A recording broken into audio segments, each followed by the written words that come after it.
Hi everyone, I'm Shruti Jain, live from News Corp's VC Circle newsroom in Delhi. Thank you for joining us. We have Aman Malik today with us. He's Senior Assistant Editor with us, and we are going to talk about monsoon and its impact on our economy. So Aman, tell us, why is monsoon so important for our country? You see, monsoon in India is traditionally or has been ever since time immemorial agricultural and agrarian economy. Although agriculture now only contributes about a fifth or less than a fifth, about 18% to the GDP, almost 60% of our rural households depend on agricultural income for their livelihood. Now, what happens is that despite all the strides we may have made in our irrigation, rainfall still remains the predominant source for water for most of the country. And when rains are scanty, areas wherever it doesn't rain, essentially, out there drought or drought-like situation prevails, because of which agricultural output suffers.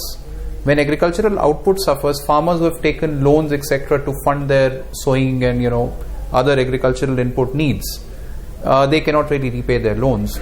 So sort of they go into debt, and that sort of adds to the entire problem of farm indebtedness in India. Also, what happens is, because they have less money, less disposable money, they contribute less to the growth of the GDP, because essentially the demand goes down, because they really don't have money to spend on items of essential items or discretionary items.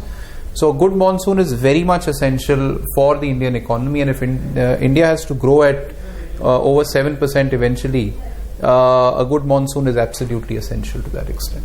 Since we are seeing that monsoon is doing fairly well this time, the rain god seems happy. What do you think how it will impact our agriculture sector, and after that other sectors like consumer goods and consumer durables, FMCG?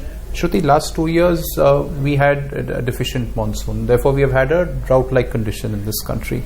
What that has done is, last year, if you look at the figures, agriculture just grew by about 0.5%, 0.5%, which is absolutely nil, really.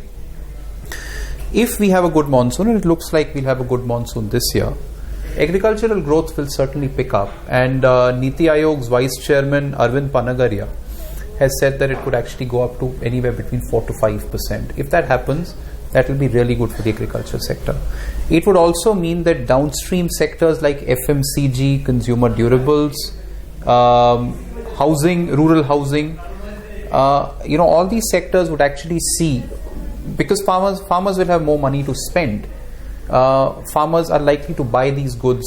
So automobiles are they're likely to buy 2-wheelers and 3-wheelers, or even 4-wheelers. They are likely to sort of spend more on their houses to refurbish them or build new rural houses. They are likely to sort of buy consumer durables or consumer electronics like washing machines or refrigerators or television sets, etc.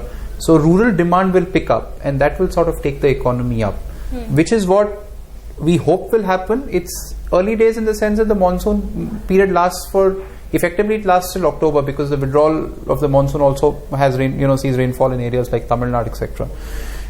So hopefully, if the rains keep up, the monsoon should have a good downstream impact.